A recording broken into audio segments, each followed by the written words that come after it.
Et moi, quand je viens ici, même avec toute la technologie, avec les recherches qu'on fait, je prends et je jouis du temps. C'est la plus importante commodité qu'on a dans la vie, c'est le temps de nos vies, c'est le temps d'être vivant.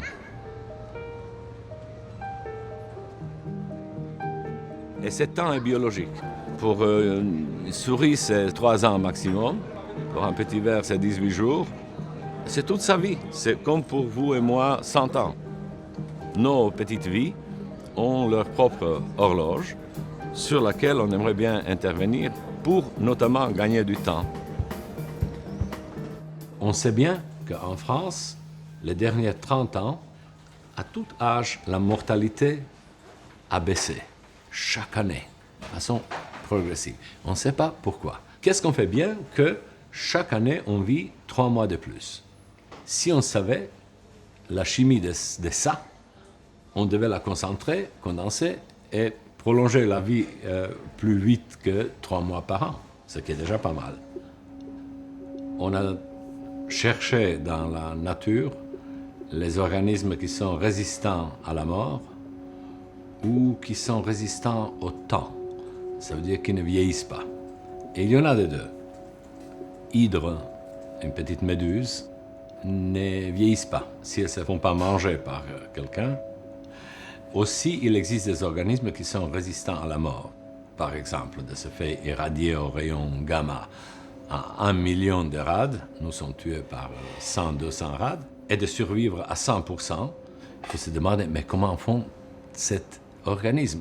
Et la réponse, c'était avec la bactérie Deinococcus radiodurans, donc qui résiste aux radiations, nous avons trouvé un écran protecteur contre les oxydations provoquées par radiation, une sorte d'éponge des radicaux libres toxiques.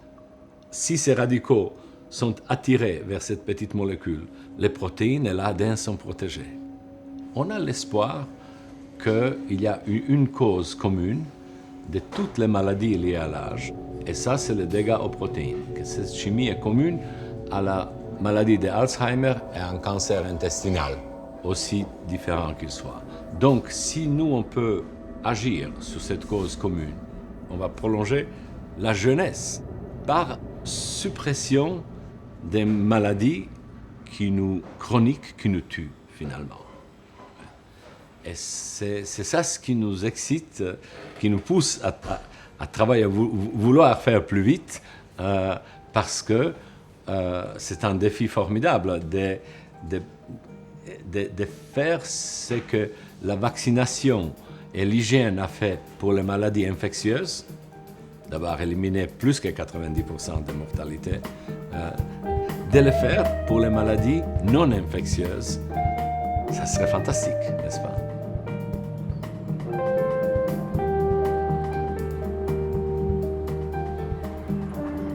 Dans les sociétés traditionnelles, et même, je dirais, jusqu'au 20e siècle, les espérances de vie, là, c'est entre 30 et 40 ans, pendant des milliers et des milliers et des milliers d'années, il n'y avait pas eu de grande transformation démographique. Les gens qui peuvent vivre en santé plus longuement, c'est probablement le seul vrai grand progrès du 20e siècle pour les sociétés occidentales, il faut quand même le souligner. Et donc, c'est un paradoxe d'une société qui réussit à allonger l'espérance de vie et qui va faire du vieillissement le mal absolu. Et donc, le fait de pouvoir vivre plus longtemps, par ricochet, dans le contexte contemporain, aboutit à une dévalorisation systématique du vieillissement. Donc, ce qui était une victoire est devenu une défaite, est devenu le moteur de toute la recherche.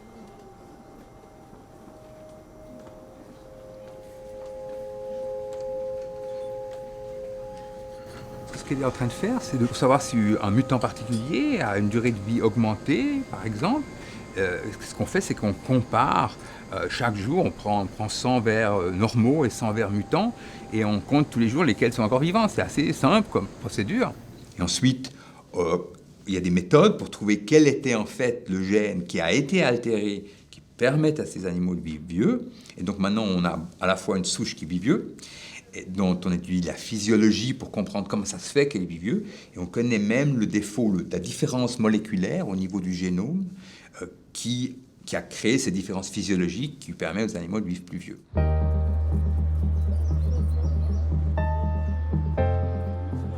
En fait, l'espérance de vie a commencé d'augmenter dans les 300 dernières années. À mon avis, c'est entièrement lié à une amélioration de notre environnement.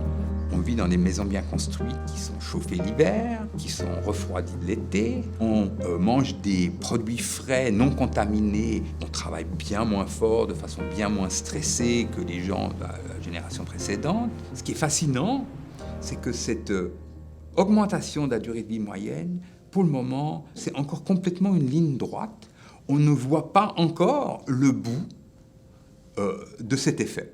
Et qui sait, peut-être avoir une grosse surprise, que ça ne s'arrête pas.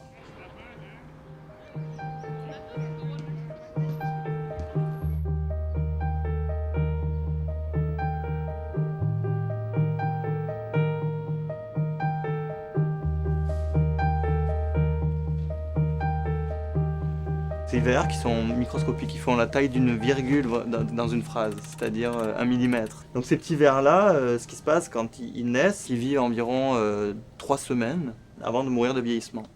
Et moi, ce que j'ai fait, c'est que je les ai arrêtés au milieu de leur vieillissement, pendant leur croissance, en leur supprimant la nourriture. Après, donc, par exemple, 3 semaines d'arrêt, je leur redonne de la nourriture, ils retournent à l'état normal de développement, et ils ont une autre vie, donc 3 semaines adultes.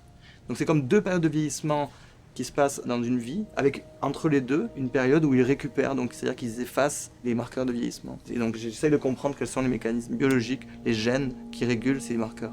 Et ce retour en état de meilleure santé les vers en fait.